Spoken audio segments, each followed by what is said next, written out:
Bueno, hola a todos y todas.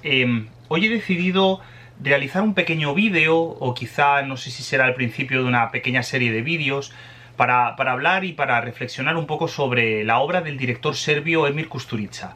Creo que es una decisión a la que llevaba ya un tiempo dándole vueltas y que luego justificaré, quizá porque supongo que muchos de vosotros y vosotras probablemente no hayáis oído hablar nunca o muy poco de este director.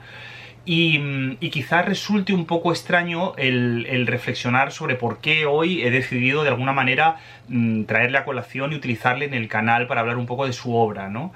Es verdad que Kusturica es un autor que hoy en 2020 es razonablemente desconocido para el gran público, pero sobre todo, y esto me parece algo mucho más llamativo, muy desconocido para el público cinéfilo y sobre todo de las nuevas generaciones. Es decir, todo esto viene, hay varios motivos por los cuales hoy arranco esta serie de vídeos para hablar de esta cuestión, ¿no?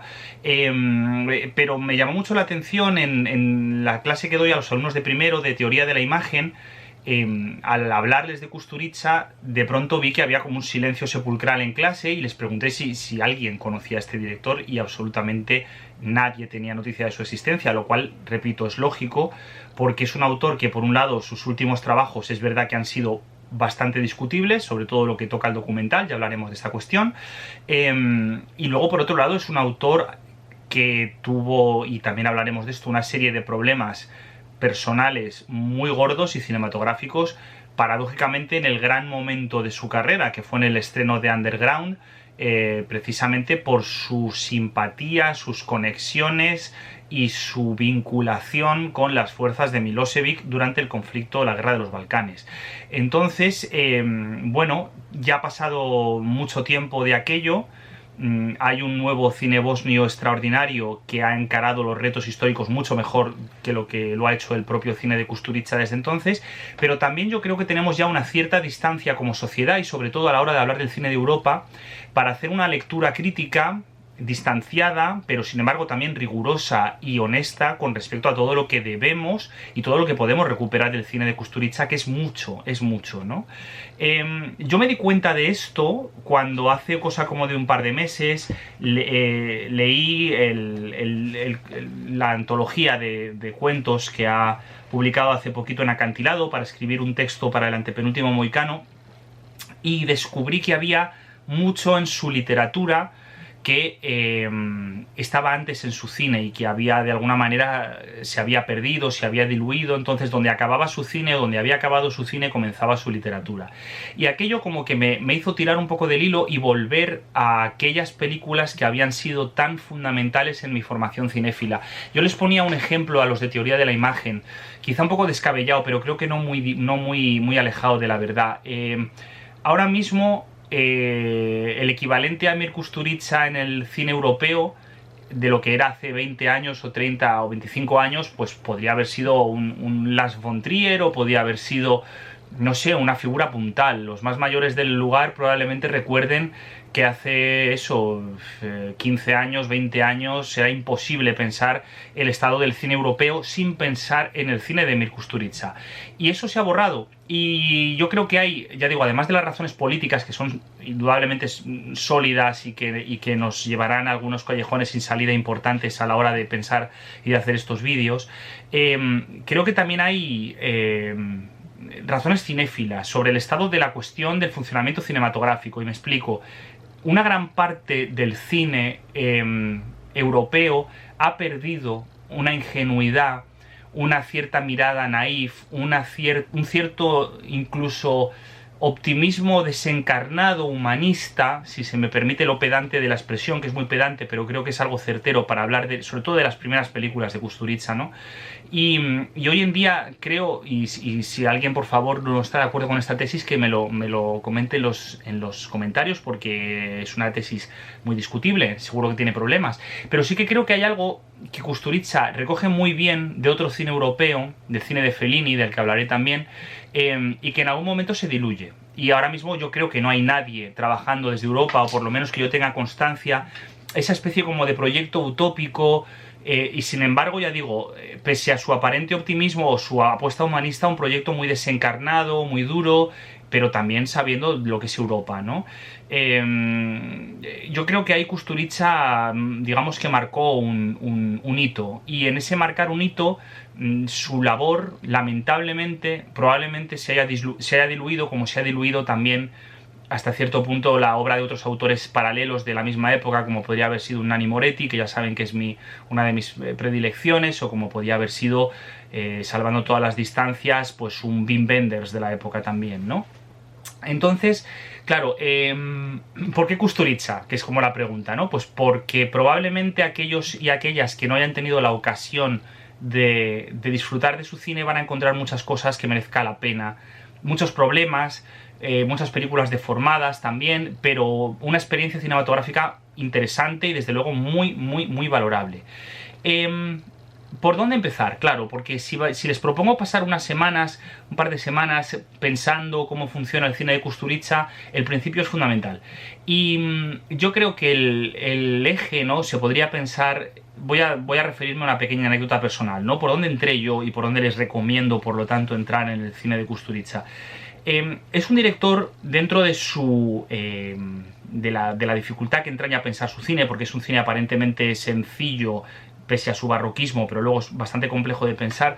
Es un director cuya trayectoria ha tenido forma de arco, es decir, ha sido un director que ha ido creándose una voz cinematográfica, que ha ido ensayando una serie de recursos muy vinculados a su propia nacionalidad, a su sensibilidad artística, donde además se aprecia muy bien el aprendizaje, que veremos cómo se realizó, y tuvo una horquilla de máximo éxito que va aproximadamente desde el rodaje de El tiempo de los gitanos, que para mí es la gran película de Kusturica. Es decir, si yo tuviera que recomendar solo una película, recomendaría sin dudarlo El tiempo de los gitanos, hasta Underground, ¿no? Y algunos autores incluirían también Gato Negro, Gato Blanco, pero yo creo que la dupla El tiempo de los gitanos, Underground, es una de las cimas del cine europeo, con todos sus problemas, que los tienen, y muchos.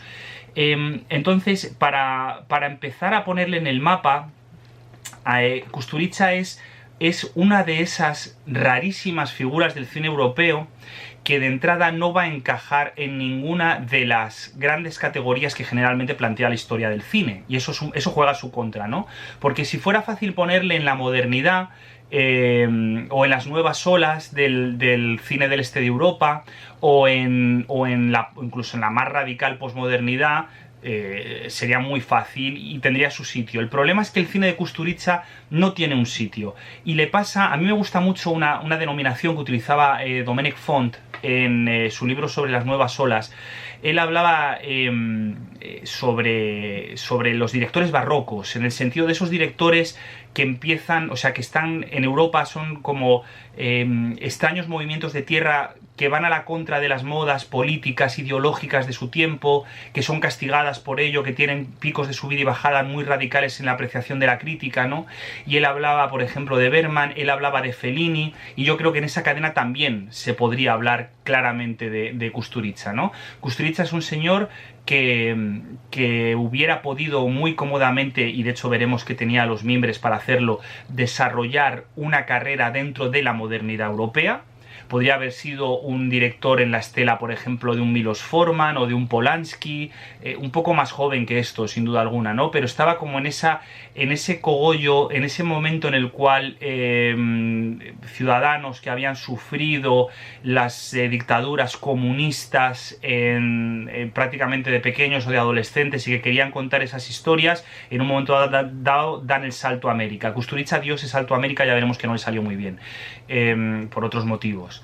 Y sin embargo, su radical subjetividad, su apuesta férrea por un tipo de cine muy, muy, muy marcado, muy peculiar, muy basado en una serie de parámetros subjetivos absolutamente, digamos, irrenunciables, le generó una situación, pues eso, de lejanía, de abombamiento, de no encaje, y por lo tanto de excentricidad, a lo cual luego se le sumaría, por supuesto, toda la cuestión del exilio político, ¿no? Entonces, yo creo que el dato para entender esta quiebra se ve prácticamente tanto en los tratados que han hablado de su obra, los libros que han analizado su obra, de los que yo he leído, aquí si alguien conoce otro ejemplo que me corrija, no he encontrado ninguna monografía de Kusturica, ni buena ni mala, en lengua castellana. Seguro que hay alguna cosa publicada por ahí de algún festival o de algo, pero yo no la he encontrado. Todo lo que he encontrado son monografías en inglés. Algunas de ellas, ya daré cuenta de ellas, razonablemente buenas. Lo que sí está traducido al castellano y merece mucho la pena leer son sus memorias. Es un libro muy bien escrito, apasionante, editado en Península, que se titula ¿Dónde estoy en esta historia?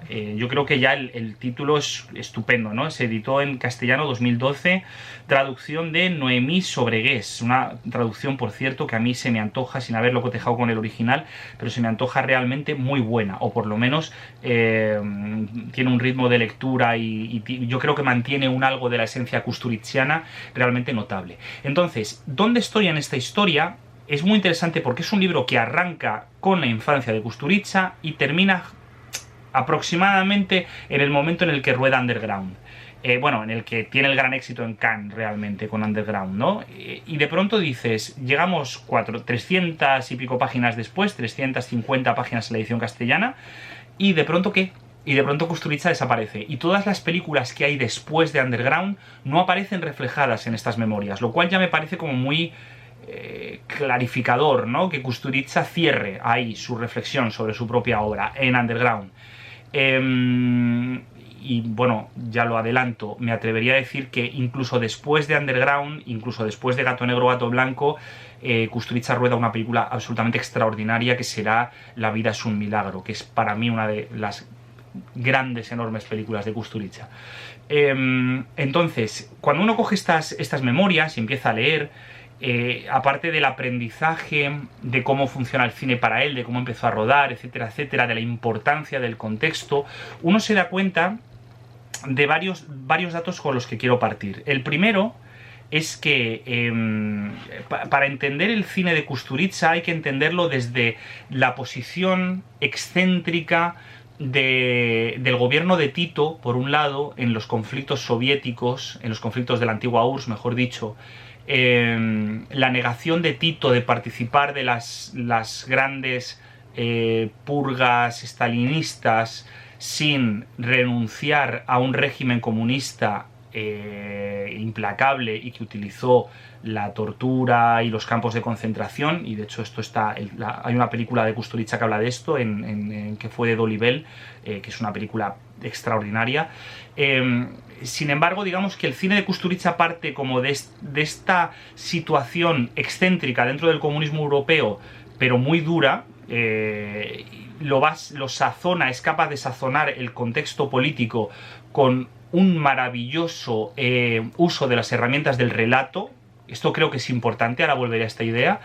Y luego encontrar a la vez una serie de recursos fílmicos, sobre todo a partir del realismo mágico, a partir del uso del realismo mágico cinematográfico, para reescribir la crónica de los años de Tito. El mejor Kusturica es el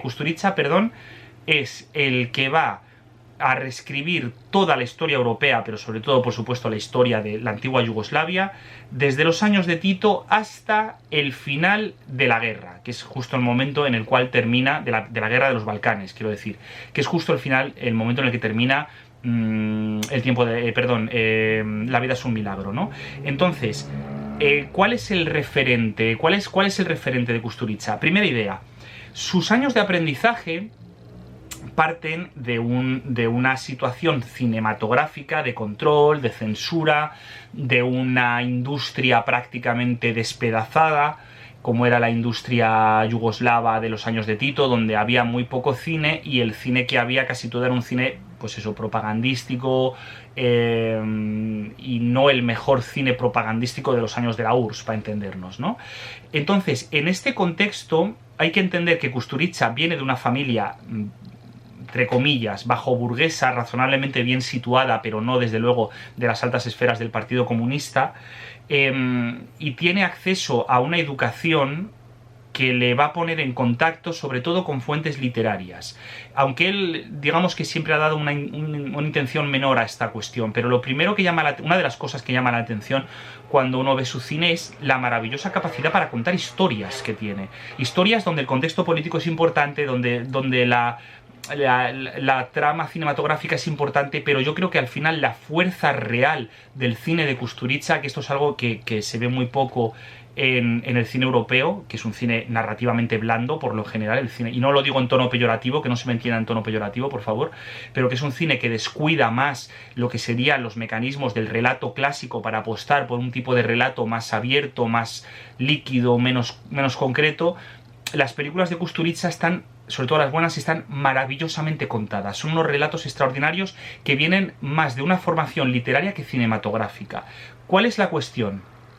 Que una vez que él empieza a plantearse realizar cine y tener un aprendizaje cinematográfico, es capaz de coger lo mejor de los años de la modernidad europea, de aprender lo mejor de los años de la modernidad europea, para incorporarlo a su vez en películas que respetan y que siguen de manera escrupulosa las normas del relato clásico. Y esto es una preciosidad.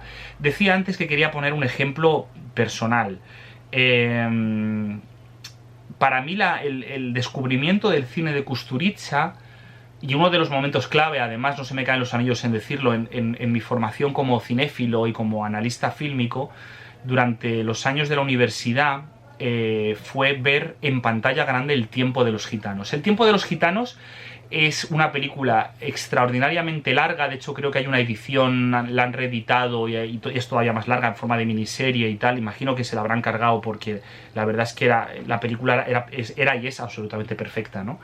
Y yo recuerdo la primera vez que vi y que escuché, porque la música de Goran Bregović es absolutamente fundamental en la construcción de estas primeras grandes películas, la experiencia de ver aquella película proyectada en 35 milímetros y ver aquella fastuosa escena del Ederletxi, que es uno de los ritos de paso de la comunidad gitana, relacionándose con las estructuras clásicas del relato de aprendizaje de la Bildungsroman, porque al final El tiempo de los gitanos es una novela de aprendizaje de cómo un niño inocente de una familia absolutamente desestructurada acaba siendo fagocitado por las mafias europeas, ¿no? O sea, es una novela, o sea, es una película terrible, durísima, pero al mismo tiempo muy emocionante. Cuando yo vi la escena de Ederletxi es uno de los momentos que yo recuerdo con más potencia, estar en una sala de cine y decir, Dios mío, o sea, qué lejos puede llegar el cine, ¿no? O sea, el cine puede conseguir esta tremenda belleza, pero no es una belleza vacía, es una belleza que está absolutamente imbricada en el relato.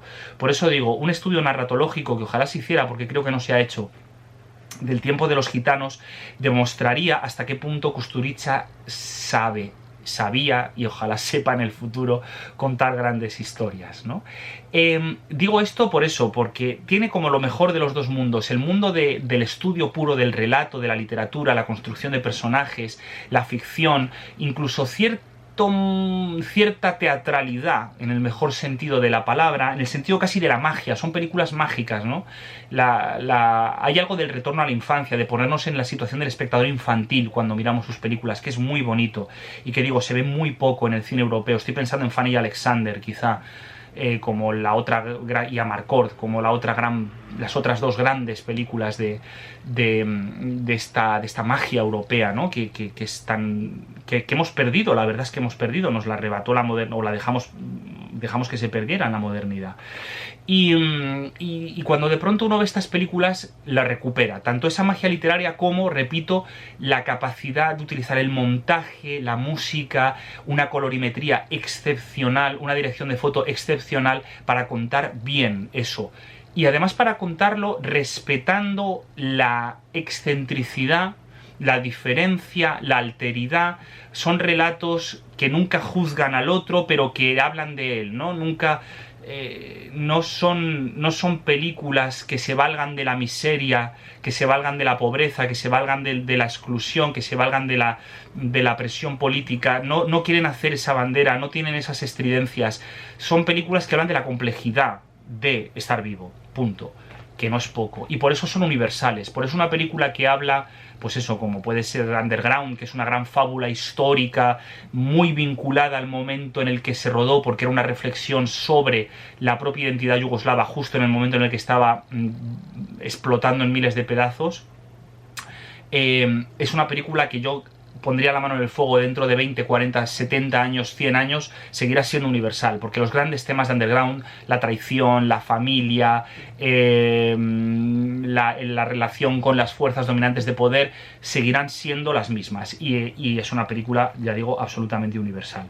Entonces, en esta dirección hay que entender que el pequeño Kusturica empieza a plantearse su relación con las imágenes desde la literatura y luego posteriormente hacia